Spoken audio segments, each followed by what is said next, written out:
So let's talk about executive functions, what they are and how they impact a student.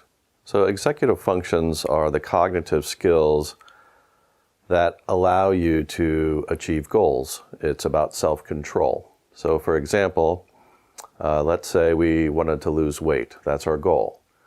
We all know we're intellectually capable of losing weight, but you need a certain set of skills to be able to pull that off, right? So you need to be able to plan out how you'll do it, come up with a reasonable time frame of how you'll do it. But most importantly, of course, is one's ability to inhibit an impulse. So when I go out and I know that I would like to lose weight and there's brownie a la mode, I have to have the cognitive skills to be able to inhibit that impulse to eat that thing. And make sure that I stay on the trajectory to get my goal met. Similarly, children need these skills in order to pull off school.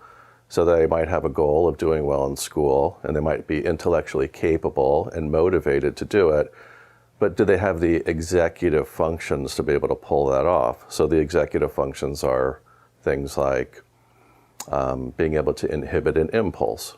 So a child, there's a party, he'd really like to go, but he has that 5-page paper that he has to write. The ability to inhibit the impulse to keep watching the next Netflix episode rather than beginning the homework.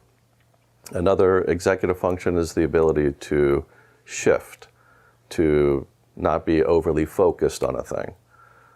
So some kids will get overly focused on watching YouTube videos and then not be able to transition back to work. So that might interfere with them getting their homework done.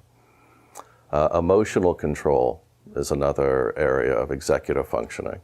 So some kids, when they get very anxious, they shut down and they just can't begin the work. So your ability to soothe yourself when you start feeling emotional about something or overwhelmed. A lot of kids who get overwhelmed, they can't resist the impulse to withdraw into something like electronics. Initiating work, being able to begin a task. So kids will know, I have to begin this work right away, but they just have a hard time beginning. So initiating a task is also another area of executive functioning.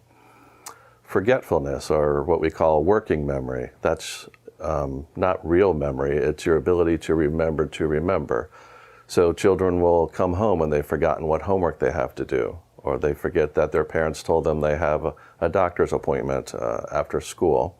So forgetfulness can really interfere with a child's ability to get work done. Planning, time management.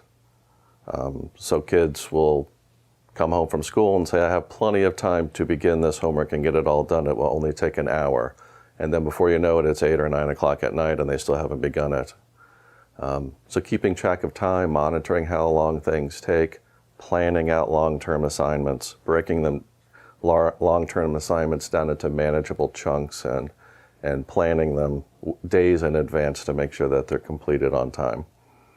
Monitoring work for errors. A lot of kids will go to school and take a test and leave there thinking, I knocked the cover off that. This is going to be an A for sure. And then they show up later just to find out that they got a C because they made a lot of little mistakes in their work.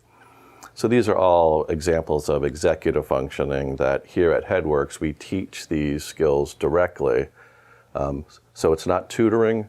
We're not teaching specific subjects like reading or math or writing. We're teaching kids strategies of how to make sure that their executive functions don't fail them, and so they can work quickly and efficiently.